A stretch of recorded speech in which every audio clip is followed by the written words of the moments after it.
영화 컨저링만큼 소름 끼치는 귀신 나오는 집. 외식 후에 오빠랑 저는 제일 가깝게 사시던 고모 할머니 댁에 잠시 맡겨졌어요.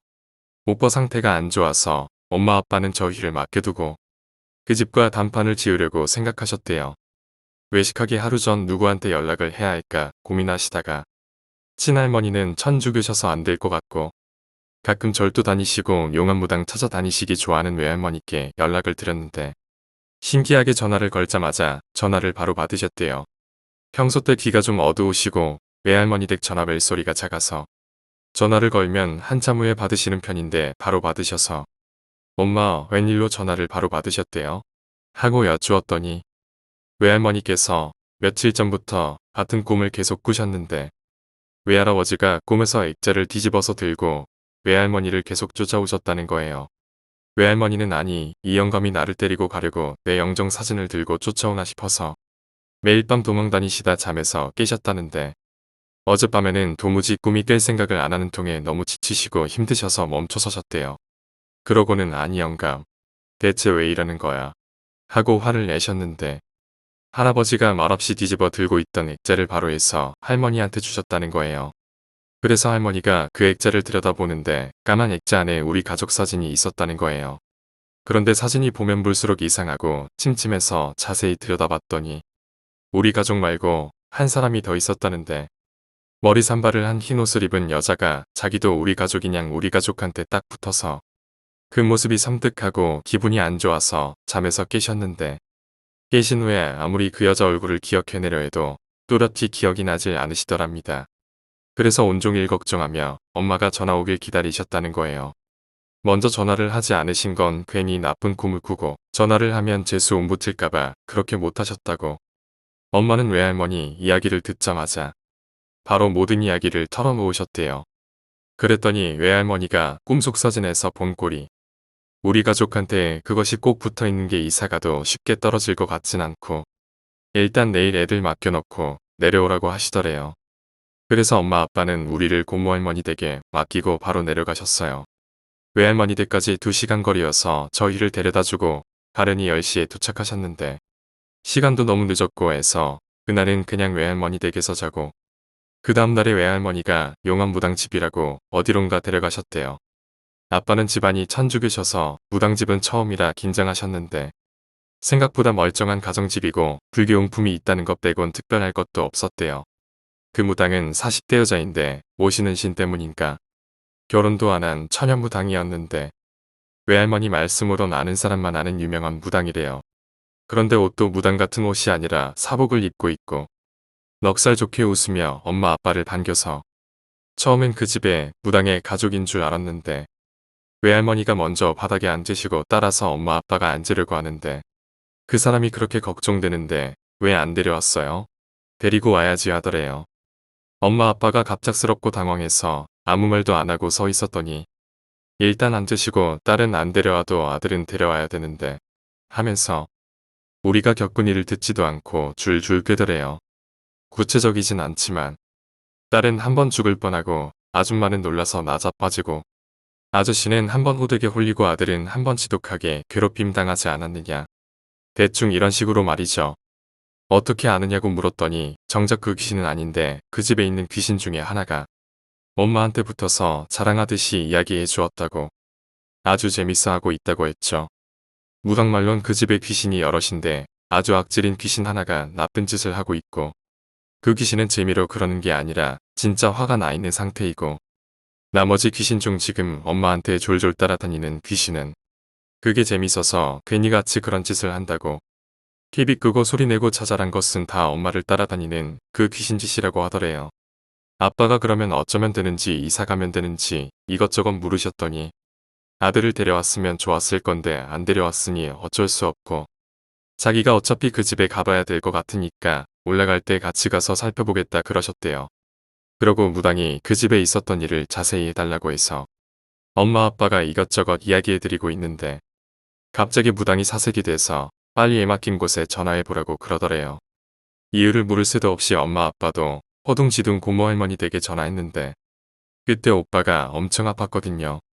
엄마 아빠가 가고부터 머리가 너무 아프다고 하루 종일 토하고 그래서 고모 할머니가 오빠랑 저를 데리고 병원 열자마자 병원에 갔는데 오빠가 진짜 갑자기 멀쩡한 얼굴로 할머니 나 이제 안 아파요 이러고 의사도 아무 문제 없다고 그래서 다시 집에 왔더니 또 시름시름 앓고 밤새 고모 할머니는 그 전날 밤부터 잠도 못 자고 오빠를 돌보시고 그때 엄마 아빠가 핸드폰도 없고 외할머니 댁 연락처도 없어서 연락도 안 되는 상황이었거든요.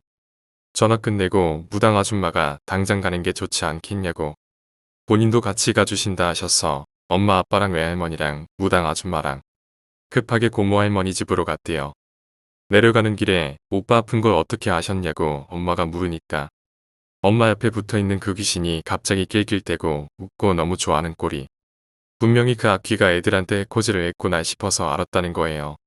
무당 이야기를 듣고 나서 엄마는 계속 오빠 걱정에 우시고 외할머니는 달래주시고 아빠는 무슨 정신으로 운전했는지 기억도 안 날 정도로 정신없이 오셨대요.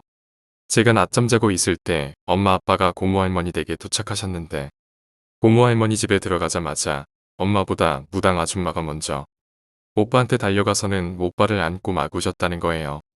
고모 할머니는 생전 처음 보는 여자가 저희 오빠를 안고 우니까 놀라서 멍하니 쳐다보고 엄마는 그때 아무 이유 없이 갑자기 사라져서 무당이랑 같이 우셨대요.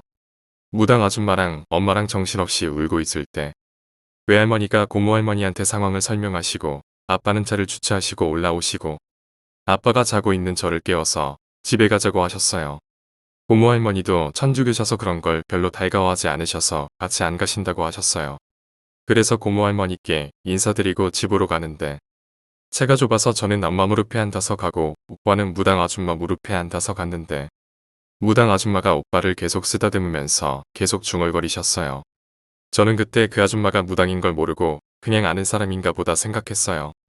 신기한 게 엄마 아빠는 오빠 이름을 그 아줌마한테 한 번도 가르쳐 준 적이 없었다는데 아줌마는 오빠 이름을 어떻게 알았는지 집 가는 내내 오빠 이름을 주문처럼 외우셨는데 외할머니가 엄마한테 우는 모습이나 말투로 봐서는 아마 외할아버지였을 거라고 하셨대요. 집에 도착하고 차에서 내리자마자 무당 아줌마는 오빠를 내려놓고 무표정으로 집안에 제일 먼저 들어가셨고 다시 오빠를 끌어안거나 하지 않았어요. 집안에 들어가서도 특별한 행동은 없고 그냥 이 방 저 방 둘러보고 다니다가 유독 한참 동안 멈춰서 있을 때가 있었는데 창고방이랑 안방 화장대 앞이었어요. 한참 돌아다니다가 작은 방에 가서 장롱을 열고 장롱에 있던 부적을 바로 찾아 떼버리는데 부적이 무슨 불에 탄 것도 아니고 누렇게 반쯤 사가 있었어요. 그러고 새 부적을 쳐 붙이시고는 오빠한테 숨고 싶으면 저번처럼 발길 닿는 곳에 숨으면 된다 안전하니까 라고 하셨대요.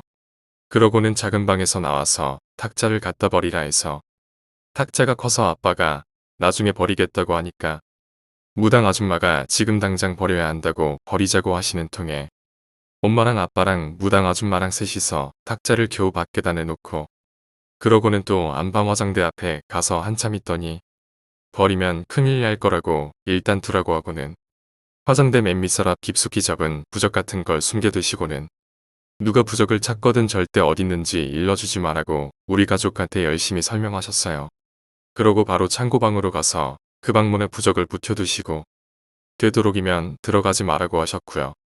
그러고 나서 뭔가 찝찝하다고 둘러봤던 곳을 또 둘러보고 또 둘러보다가 갑자기 무당 아줌마가 TV가 있는 장식장에 가서 장식장도 갖다 버려야 된다고 그래서 또 세 분에서 그걸 낑낑거리면서 빼냈는데 장식장 뒤에 머리카락이 진짜 한 움큼이 있는 거예요. 무당 아줌마는 그걸 보고 질겁을 하셨어요. 당장 쓸어서 없애버려야 한다면서 말이죠. 바닥에 뭘 쏟았는지 찐득한 거에 머리카락이 한 움큼 달라붙어 있고 고약한 냄새도 나고 그런 게 있는데도 집에 벌레는 한 마리도 없었어요. 엄마 아빠는 장식장 버리러 가시고 무당 아줌마는 수거를 따라오셔서 독한 집이야 독한 집 하시면서 그 더러운 머리카락과 찐득거리는 걸 열심히 치우시더니 다 치우고는 머리카락이랑 우물이 묻은 수건을 봉지에 싸서 내다 버리셨어요. 엄마 아빠한테 뱀술에 사람 머리카락이다 라고 했대요. 그 찐득한 게 뱀술이었나 봐요. 그 집에서 한바탕을 하고 아줌마가 버릴 건 다 버렸는데 아직은 아니니까 당분간은 말한 거 잘 지키라고 본인은 다시 자기 집에 간다고 몇 달 뒤에 굿이나 하러 올 거니 그때까지만 잘 버티고 있으라고 말씀하신 거 잘 지키라는 말은 계속 신신당부를 하고 가셨어요. 다음 편의 이야기는 계속됩니다. 오늘 이야기는 여기까지입니다. 오늘 이야기가 재미있으셨다면 구독과 좋아요, 댓글 부탁드립니다. 댓글은 저에게 큰 힘이 됩니다. 감사합니다.